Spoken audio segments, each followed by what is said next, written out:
Well, that's been a while. I forgot to clean my cache of my phone. I deleted a whole bunch of videos from before, but I did not clean them out of the recycle bin. So iPhone storage was full. I was talking about how similar the collections that we had when we were kids from all the other kids that had Lego too. And so if you're building something at your house, you could build basically the same thing at somebody else's house. Now, there were some variances, as I said. There are some unique sets, but a lot, basically most lots back before 1977 were just basic brick. Overall, going to my cousin George's place, I mentioned this. He had sets from the 60s, so it's just basically that there was a change from my cousin George, who is 15 years older than me, to my younger cousins than him, but older than me, where his collection had a 10 by 10 base plate, the 10 by 10 brick plate that only had the rim at the bottom, didn't have tubes in the bottom, but there was only red and white brick overall. The 1 by 1 round bricks that had no groove in the bottom. They had the milky white connectors to make trains and whatever else like that, and they had the white 2 by 4 brick with the red hubs and the light gray rubber tires, and so that was the sets that he had, and if his friends had Lego, that's the sets of pieces that they would have. So from 15 years before me to me, all of a sudden there was red, white, blue, red, and green. Yellow. That's right behind me. the five major colors that showed up in that wonderful advertisements back in the 70s, where it's a new toy every day, and the 5 bricks click into the Lego logo, and it was black, white, red, yellow, blue. So our lots when we were kids in the early 70s had 5 colors overall. Yes, there was green base plates and some green bricks and whatever, but not too many. Before 1970, there was not too many green, besides the base plates, like the fire, the 1973 fire station, the 24 by 32 base plates with the driveways on them. There was not too many other green parts. Gray started showing up. I'll say that there was some gray plates showing up for various things in the early 70s. Not too much though. Light gray was not. There was wagon beds for the trains. But the 5 basic colors was what everybody had. 1977, when Technic came out, expert builder, they kept those 5 colors. They did not expand in 1977. They did not expand the color palette much with Technic at all. It wasn't until 1978 with Castle, Town, and Space where they started to really ramp up alternate colors. But even again, consistency was the king back then, with the 5 regular colors, and then gray and green started becoming more noticeable in collections. Gray and green. And then dark gray showed up, because dark gray was not part of the original classic space. Dark gray showed up when they started doing the M-Trons and the Blacktron 2s and all the other ones, and all of a sudden there's dark gray everywhere. Dark gray is a fantastic color. But anyway, as I say, but those are in my lifetime, from 0 to 12, which is, or 0 to 7, or 0 to 10, so that's 1977. The Lego was consistent. Yes, this piece came out in 71, and yes, this came out in 1974. Doesn't matter. It wasn't a game changer for sets back then. It was just kind of evolving with the hinge plates. 1977, Technic showed up. Boom! Huge, massive difference in Lego sets. Not the regular sets you could buy, because you could still buy the regular basic brick pieces in this even number 2, 4, 6, 8. But all of a sudden Technic showed up and was a game changer, absolute game changer in my life. Anyway, people would say 1975 with the figs with no moving arms and no moving legs was a game changer. I didn't think that was as game changer, because the fire station from 1973 and the fire station from 1975, they're both wonderful, but it wasn't that big. Oh, it wasn't until the articulated minifig showed up that things got really interesting. So 1977, Technic shows up. 1978, the minifig shows up. and then 1979, 878 to 86, the classic space, and then the Lego system with town, space, and castle. Castle sets, a huge number of new pieces, massively huge number of new pieces. The burps show up after a while, the castle panels show up, blah, blah, blah. Because again, you look at the yellow castle, it's basic brick. The whole thing is just basic brick. I think that's the first time they brought out the 2x2x3 slope, which is also one of my favorite pieces, and I try to incorporate into every one of my layouts. But I don't remember it existing before then. It could have, but probably didn't show up before, because there was just a 45-degree slope and a 33-degree slope before then. So the late 70s, radical change to Lego. Massively radical change. Now from 1978 to 1990, shall we say, besides changing the themes and rolling out really cool parts, I mean, I don't think this thing showed up until the early 80s. I'm gonna say 80. I should look it up. I can't look it up right now. It showed up in Blacktron for sure. I'm trying to remember if it showed up in any classic space set, and I just can't think of anything off the top of my head, but I'm sure somebody out there is going to point out where this was ubiquitous. Definitely not 3-digit sets. Did not show up in any 3-digit sets. It did not show up in the Galaxy Commander or the Cosmic Fleet Voyager that I can think off the top of my head. Could be wrong. But definitely Mtron. I mean, Blacktron 1, that 1987. These things were, and Futuron, 1986, these things were used. I was going to point out that, where is it? These pieces, and I talked about this before, about the non-click hinge, the 2-finger/3-finger.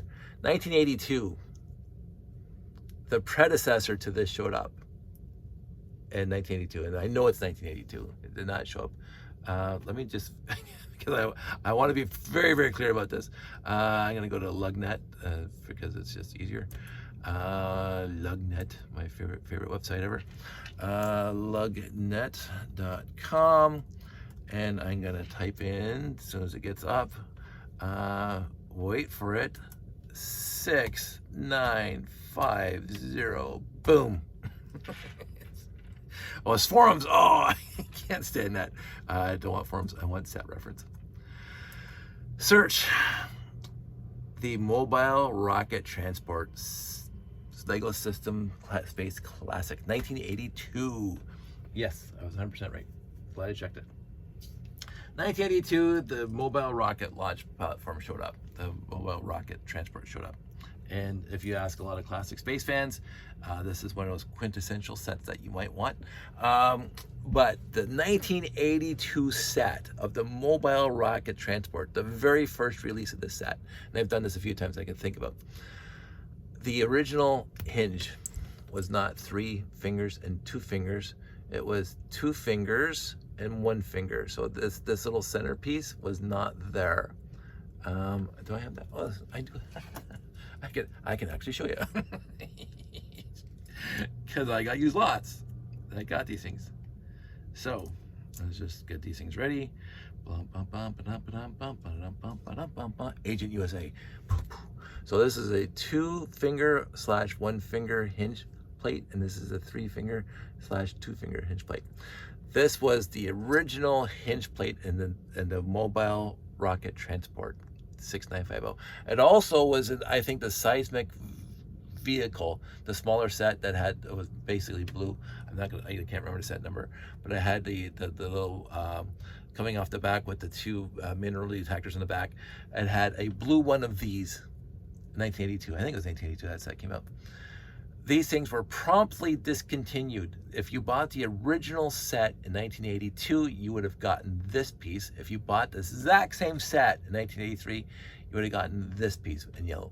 But this is the piece you would have got for the Mobile Rocket. And people say, no, it was always, no, because I bought one.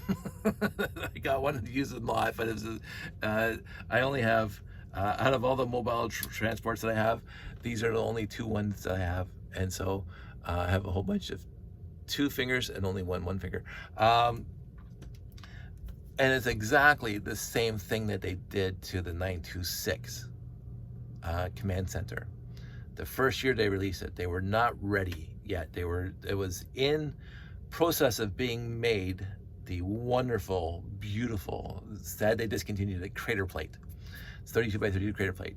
The original 926, if you bought it in Christmas of 1978, you would have gotten a 32 by 32 base plate with no crater on it. And you had to brick build the crater using 2 by 2 slopes and macaroni bricks. Great. That's what you would have to do, as in the instructions, to build the craters on the 32 by 30. If you bought it a year later, the base plate was released with the crater. The crater base plate was released, and then therefore the 926 had the crater plate in it. So they've done it before. They've done it a few times over the years. Those are the two that I could think of off the top of my head, where they changed the hinge plate and the rocket transport to this, and they changed the standard base plate 32 by 32 to a crater base plate for the 926. Because when the Galaxy Explorer was released, it was a crater plate. The Galaxy Explorer was released a year later. Now, this is what I know, and I'm not saying this is gospel truth, but this is what I've been told, and this is what I think I've read, and blah blah blah. So, the Lego company released Technic in 1977, and I got the A54 Go card. They were already working on minifigs, the actual movable minifigs, not the ones that came out in 1975. So they released 600, which is a little car, and then the fire truck, and then the mail postal truck, and then the shell truck, and a few other sets that had minifigs in it. And I got 2 of them that year, I think 1977 or 1978, when the minifig showed up. Set 600 and 603, I think I got 602. I got the shell truck and the police car. Fantastic, and I wish I still had the stickers. But anyway, doesn't matter. They were already working on the minifig. And what had happened was that they were planning. I think the Yellow Castle came out. Let's see when the Yellow Castle came out. I think that's 375. Let me see if how good I am with my memory. This is Yellow Castle. Look at that, 1978. So they released. I think the Yellow Castle came out first, before anything else, in that. Whatever, and that, the town, castle, and space. The castle was the first one to release because it was brick built. Anyway, so they were talking. There was a scheduled release for all the classic space sets of May 1979. That's when they were scheduled to be released to the public. So they're already producing them in 1978. They're ramping up production for the classic space sets, the 3-digit, all of the classic space sets, 886 to 928. They're ramping them all up. And Star Wars had come out a year before, like a year, 1977. I was dead. Saw it in the theater. I can't tell you how many times. Yes, I'm an OG guy. I got to see the original Star Wars in the theater. Han shot first. Sorry, I saw it in the theater. Anywho, so 1978 rolls around. They're ramping up the classic space. Star Wars is becoming this worldwide phenomenon. It was in the theaters for over a year and a half. Again, back then, there was nobody who had VCRs or DVDs or streaming services in 1977, just for you youngins. There was none of that back then. So if you wanted to see Star Wars, you had to go back to the theater. You saw it one time and you want to see it again, you go pay your $5 or whatever it was at the time and go watch it. I saw it with my parents, I think first. They took me and Brian. Terry was too young. And then my cousin Georgie, I mentioned him before. He has the 15-year-old older Lego collection I do. He took me. I think some friends from school. I think at least a half a dozen times I saw Star Wars in the theater over the year and a half that it ran in the theater. And then when it finally came out of the theater, by the way, that was something. Anyway, so there was a huge worldwide phenomenon. And so somebody at the Lego company says, we have to capitalize on this. Before Christmas of 1978, we have to release some of the sets. We have to get them out there for the Christmas market, 1978. And this is why I have a space hat. I have, look, classic space hat. And what's it say there? In space since 1978. Oh, classic space wasn't released in 1979. No. 1978. It says right here in my hat. Believe the hat. But they didn't have the ability to release all the sets in 1978. They were going to release all of them in 1979 May, but they grabbed half of them or a bunch of them, and they put them on the store shelves in 1978. And one of the sets they put on the store shelves in 1978 was the 926, the Command Center. And they did not have the base plate ready. It wasn't ready. So they just put a regular base plate in there with bricks. You can build your own craters. And so the Galaxy Explorer did not come out to 1979. And that, I'm not going to put the bet the farm on it, but that's what happened. There was a few sets that were not released, but one set that was released in 1978, besides the 926 up here in Canada, was the 918. And that's what I got for Christmas in 1978. And people say, no, that was 1979. I said, no, because again, for me, and this was going to be a little a tangent, I was born in 67. Canada Centennial. I'm 100 years younger in Canada. I was born in 67, and my dad had built a house for us to move into. It was his centennial project. And when I said my dad built it, I'm not saying he was a general contractor that pushed other people around. My dad physically built the house. He was a bricklayer. He was bricklaying for a long time. And so he decided to take on this project. And of course, all his family came over and all the relatives came over and all his friends came over to help my dad build this house. It was a nice bungalow in Winona. And so I don't remember living anywhere else beforehand. But the house wasn't finished when I was born, but the house got finished before the end of 1967, and we moved into the house. My brother was 3, I was 0 and a bit, a couple months old. My mom and dad, we moved into the house, 1967. So I grew up in a house that my dad built us, and the only issue was, and this is a euphemism, it was built on the wrong side of the tracks in Winona. So when I got to be 12 years old, 1979, August of 1979,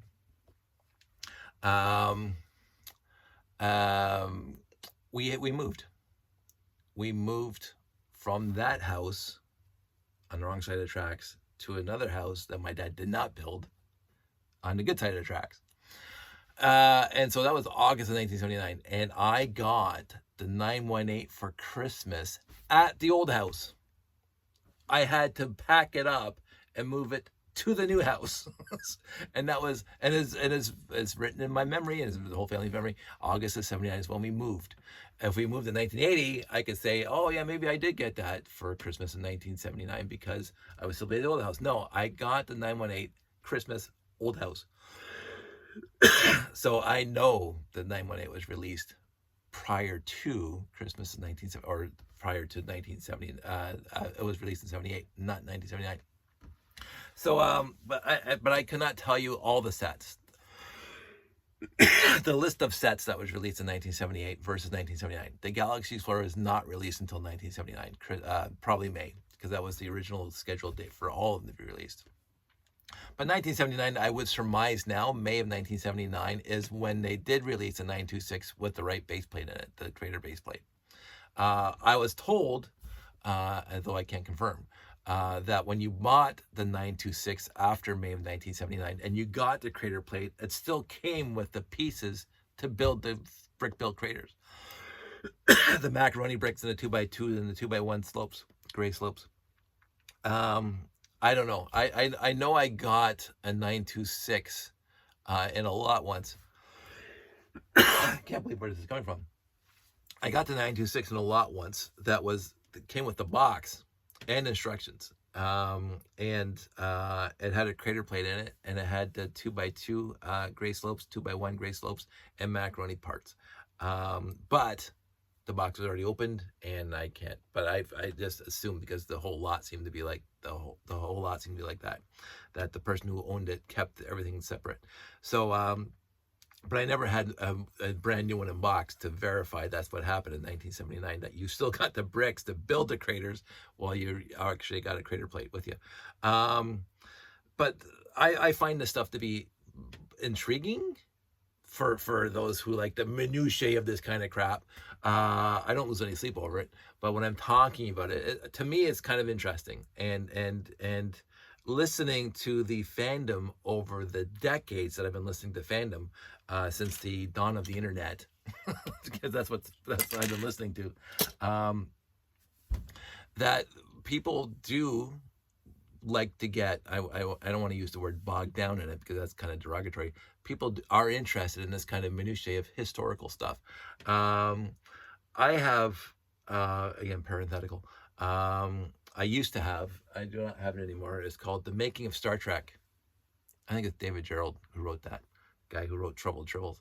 I think that's The Making of Star Trek. He was between season 2 and 3 of the original series, and he wrote a book about how Star Trek came to be. And it's a thick book. There's lots of pictures in it too, but it's a thick book for a softcover. It's like twice as wide as all the other Star Trek books I had. And there's a lot of details, a lot of minutiae, a lot of things that people could not, most 90.5 million people could not care about the minutiae of how Star Trek came into being, except for the people who are fans. And I loved that book. And it had all these little vignettes and little stories about like Roddenberry talking to whomever and this and that and this and that. And the original Enterprise model was basically upside down. The secondary holes on the top and the primary holes were on the bottom, and all that stuff. And just pages and pages and pages of minutiae, like Spock's cousins' names. They had a whole like they had a whole listing of like names of Spock's family members.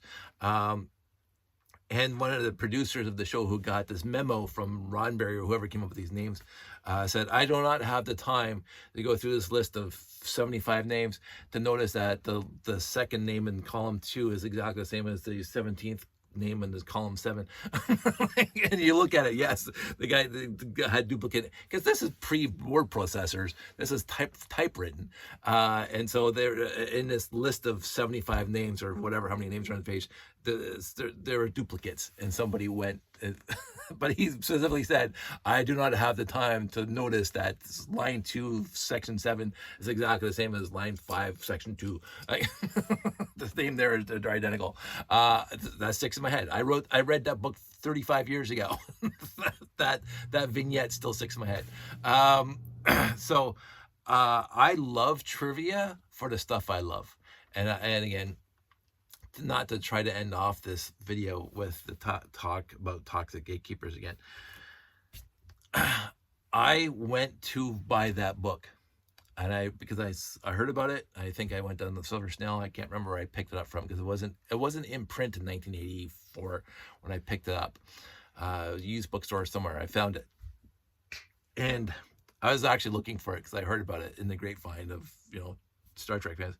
And I went out looking for it, and I was not disappointed. It took me a while to find it. I got it. I read it. Fantastic. I went out of my way to find that book because I'm a Star Trek fan, and I wanted to read this book.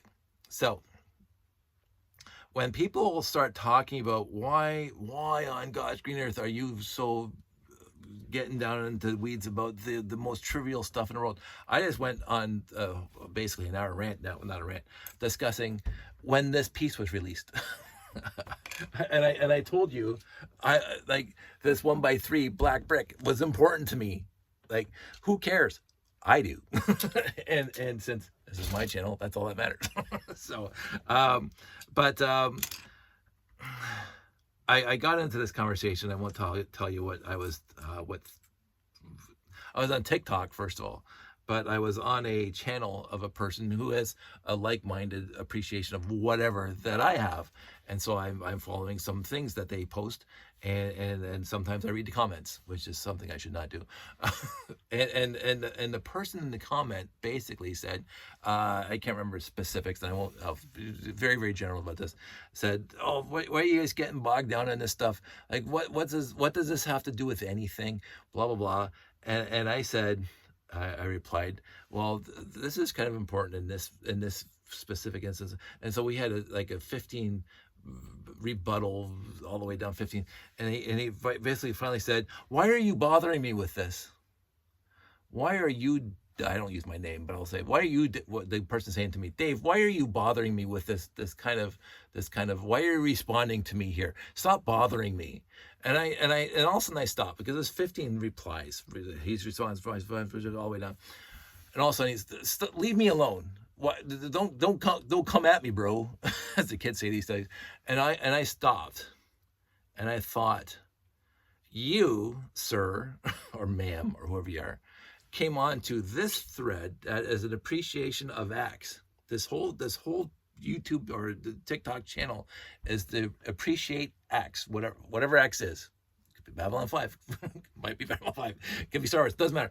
This person who's posting stuff on his TikTok appreciates this X, and I appreciate this X, so I will watch his videos or her videos, and I say, oh, this is great, and whatever, and I read it, and we get into the minutiae of whatever, and then this person comes along, posts that this is a complete and utter waste of time.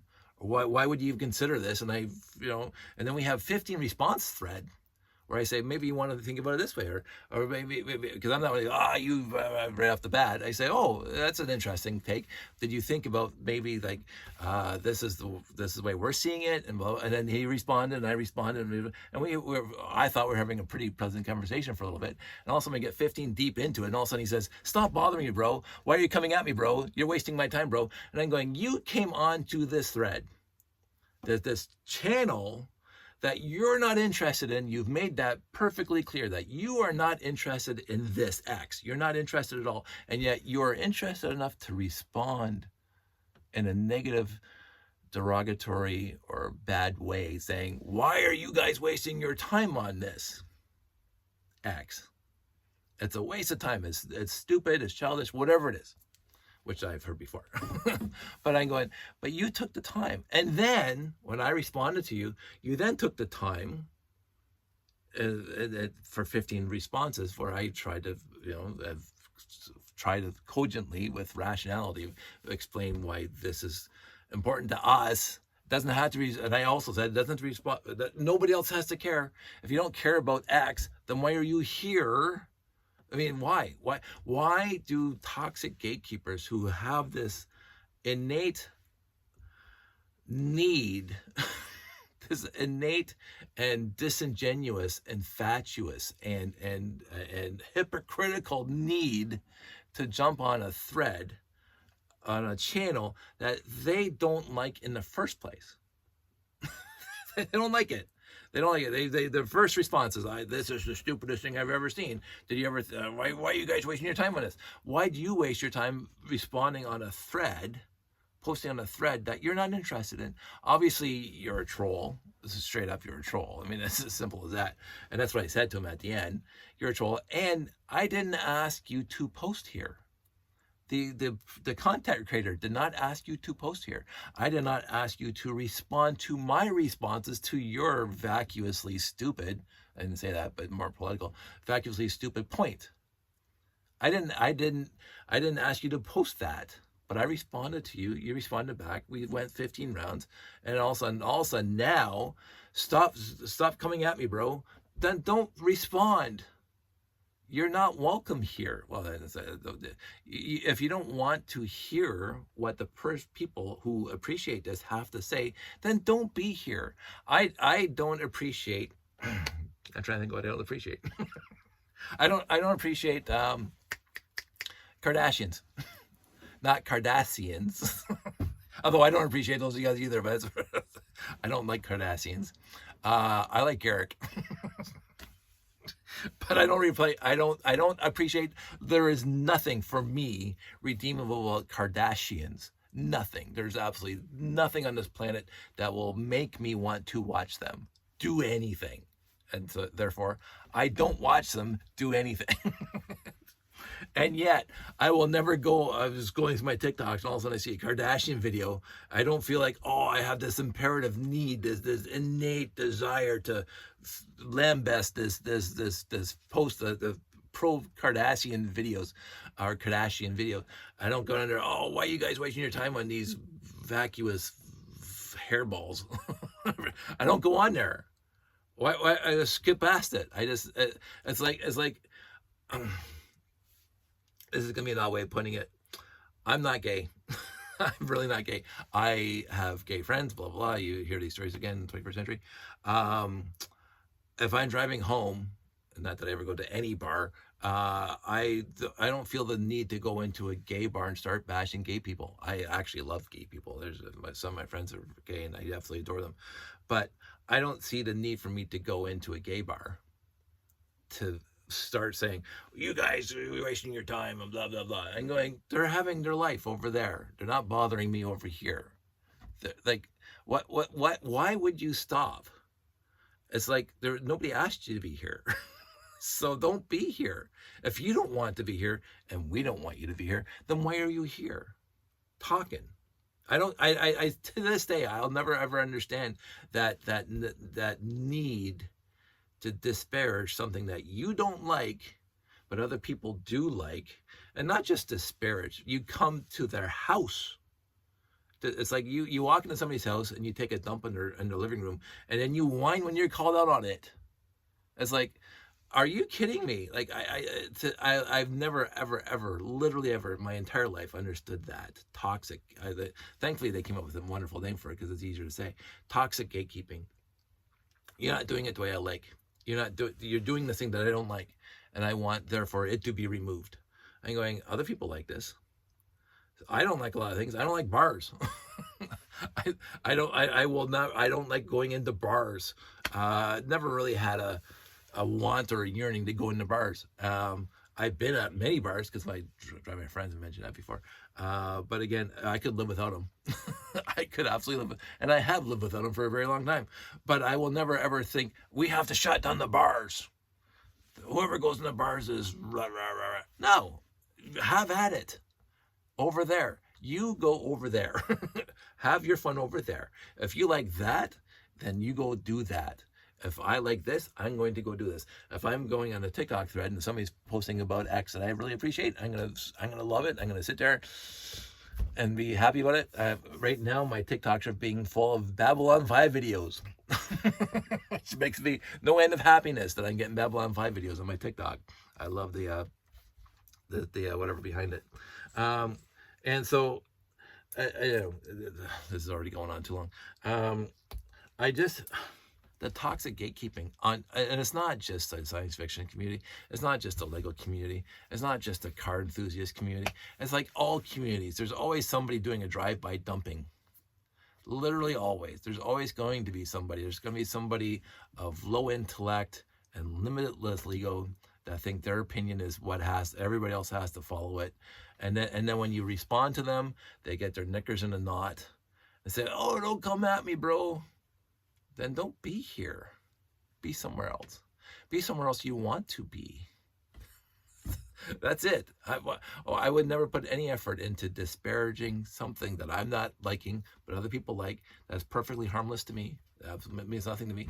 I couldn't even bring up the effort to go over there and say, yeah, I don't like this. You guys got to stop. No. Anyway, all that said, I do like getting into the minutiae at some things. My friend Jeff has this I haven't been on in a while. Sorry, Jeffy. But he has an audience that appreciate what he is doing, which is the new parts and all that stuff and the new sets coming down the pipe, because a lot of people don't have the wherewithal or the ability to suss out all the new stuff coming down the pipe from the Lego company. And I think what Jeff is doing is a necessary and wonderful thing he's doing for the community, even though it's like at a small scale. It's not like getting millions of views, although it should be getting millions of views, which is why I stopped going on it. The more I stop going on it, the more views he's going to get. But what he's doing is a wonderful thing for himself and for the community of people who want to know this stuff. And I support that. For me, I'm stuck here. This is where I'm stuck. This is exactly where I'm stuck. I'm stuck on the 2 1-finger Hinge over there in 1982. I'm stuck with, all my 80s and 90s stuff. And so it when he's talking about all the new stuff, it really, for me, it's inconsequential because I'm not going to go to the store and buy new stuff. But I want to encourage those who are interested in that to go do that, to watch Jeff's show, because he's a wealth of information on the new stuff. He's a huge wealth of information. VW Bricks, fantastic guy. And it's every Wednesday. So here's me plugging Jeff's show. Here's me giving Jeff a plug. Not that he needs it. He is a wealth of information, and I love him for it. And a lot of people say, why do you even care? Well, because we do. Simple as that. This is what we want to do with our time. In my life, I have wasted, according to some, many hours playing video games. Many, many hours. Probably decades-long hours playing video games. I played EverQuest 1 fanatically, some people would say. I loved it. I thought it was one of the best games I've ever played in my life. But then I look back at my Commodore 64 era, from 1982 to whenever that stopped, in the 90s somewhere. I could not tell you how many hours I sunk into that thing. And then some people was like, again, from school or wherever else, like, why are you spending all that time on there? Because I want to.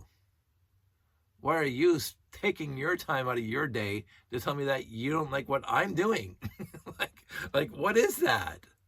I would never ever go to anybody and say, I don't like what you're doing. Stop doing that. Or disparage or make them feel like less than they are. No. Who are you to do that to somebody else? Who are you? Where do you get the ego? Where is that ego coming from? Because it's not appropriate. It's not genuine. It's not, genuine is not the right word. It's not, I don't know, appropriate is the right for it. It's not necessary. If you don't want to be here, be somewhere else. You're not hurting my feelings by being somewhere else. It's that simple. If you want to be here, be here. If you don't want to be here, don't be here. But to say that other people shouldn't be here when they want to be here, or do what, why are you doing this? It's for kids. No, I don't believe it is. And nobody's given me any cogent or rational or evidence-based reason why what I am doing is wrong. And until somebody does, go away if you have that opinion. If you have that opinion, then keep it to yourself and go away.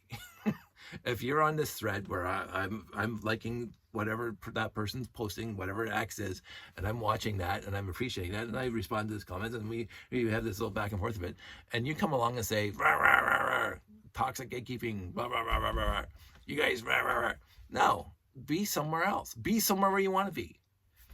Because it's clear that you need responses. That's all it shows to me, is that your ego is limited or limitless, but your want for attention is limitless as well, no matter if it's negative attention. Some people crave it. Knock yourself out. Anyway, that's enough. 38 minutes again, plus the other one. Everybody out there, stay safe, take care, and I'll talk to you soon.